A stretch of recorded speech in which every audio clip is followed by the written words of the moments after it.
पुण्याच्या हिंजवडीत टेम्पो ट्रॅव्हलर्सने पेट घेतला आणि यामध्ये चौघांचा होरपळून मृत्यू झाला। यामुळं आय टी इंडस्ट्रीमध्ये एकच खळबळ उडाली। मात्र आता या प्रकरणाने धक्कादायक वळण घेतलंय। या टेम्पो ट्रॅव्हलर्सचा चालक याच्यावरती हत्येचा गुन्हा दाखल झालेला आहे। होय, त्यानंच हा सगळा बनाव रचल्याचं आता पोलीस तपासात निष्पन्न झालेलं आहे। डीसीपी विशाल गायकवाड सर आता आपल्यासोबत आहेत। सर, या प्रकरणाने वेगळं वळण नेमकं कसं काय घेतलं? यामध्ये घटनेनंतर अकस्मात मृत्यूची नोंद करण्यात आली होती आणि अकस्मात मृत्यूचा तपास सुरू होता। 3 टीम्स काम करत होत्या, कारण इतक्या सडनली एवढ्या मोठ्या इंटेन्सिटीची आग कशी लागू शकते याबाबत आमच्याही मनात प्रश्न होते।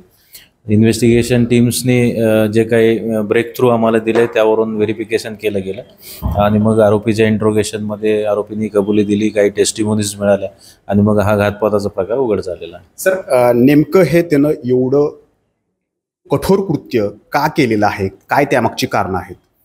हा जो आरोपी आहे, गाडीचा चालक जनार्दन निळकंठ हंबर्डीकर, याचे या कंपनीतील हे जे एम्प्लॉईज घेऊन जात होता यांच्याशी याचे वाद होते। यामध्ये विविध कारणं सरळ समोर आलेली आहे। त्याचा पगार थकवला होता, त्याला कामं वेगवेगळी लेबरची कामं दिली जात होती, त्याच्याशी त्याचं ट्रीटमेंट त्याला चांगली दिली जात नव्हती। अशा विविध कारणावरून त्याने रागातून हे गुन्ह्याचं कृत्य केलेलं आहे। असं किती पगार त्याचा नेमका थकला होता आणि ज्यांच्यासोबत त्याला जे लेबरचं काम लावत होते ते नेमकं काय काम लावत होते? इतका राग त्याच्या मनामध्ये घट्ट करून बसला होता? पगाराबाबत इन्व्हेस्टिगेशन आता फर्दर त्यामध्ये आपल्याला ही बाब निष्पन्न होईल, परंतु लेबरचं काममध्ये त्या कंपनीमध्ये प्रिंटिंगशी रिलेटेड जे लेबर जॉब आहे तो त्याला देत होते आणि त्याचं मूळ काम हे ड्रायव्हिंगचं होतं। चालक असतानाही लेबरचं काम देतात ते त्याला करावं लागत होतं, हा राग त्याच्या मनात होता। सर, हे तो कट कधीपासून नेमका रचत होता? यामध्ये आदल्या दिवशीच कट रचलेला आहे, कारण जे सोल्युशन आहे बेन्झिन सोल्युशन, हे केमिकल त्याने आदल्या दिवशी कंपनीतून घेतलं डिस्क्रिटली आणि ते गुन्ह्यामध्ये दुसऱ्या दिवशी सकाळी गाडीच्या सीटखाली ठेवून त्याला आग लावून मग हा सगळा प्रकार झालेला आहे। सर, त्यानं बाकीच्या वस्तू कधी कॅरी केलेल्या होत्या? माचीस असेल, इतर गोष्टी असतील, आणि त्यानं हिंजवडीत आल्यानंतरच हा सगळा प्रकार करण्याचं काय कारण? कारण वारजे टू हिंजवडी कमीत कमी 20-1 किलोमीटरचं तरी अंतर आहे। यामध्ये घटनेच्या म्हणजे गुन्ह्याच्या आदल्या दिवशी त्यांनी बेन्झिन सोल्युशन घेतलं, त्याबरोबर त्यांनी प्रिंटिंग जी प्रेस आहे कंपनीत त्या ठिकाणी वापरण्यात येणाऱ्या कापडाच्या चिंध्या ह्या पण आदल्या दिवशी घेतल्या होत्या। या कापडाच्या चिंध्या जनरली तो नेहमीच घ्यायचा गाडी साफ करण्यासाठी, गाडी धुतल्यावर पुसण्यासाठी, त्यामुळे संशय आला नाही। आणि आगपेटी जी आहे ती त्या दिवशी गाडीचा आगीचा प्रकार झाला गुन्ह्याचा, त्या दिवशी सकाळी घराच्या खाली उतरल्यानंतर बाजूच्या पानटपरीवरून आगपेटी त्यांनी घेतलेली आहे।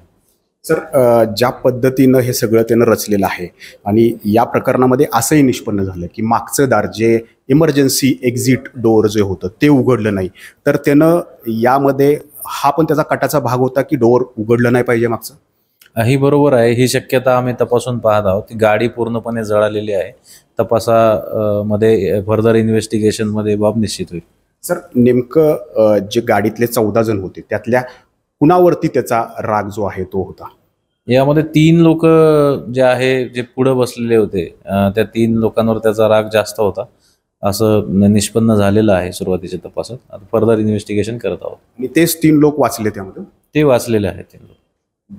सर, त्यानं हे सगळ्याची कबुली देताना नेमकं कधी सांगितलं की हे सगळं केलेलं आहे आणि तपासामध्ये कुठं क्लू आपल्याला सापडला?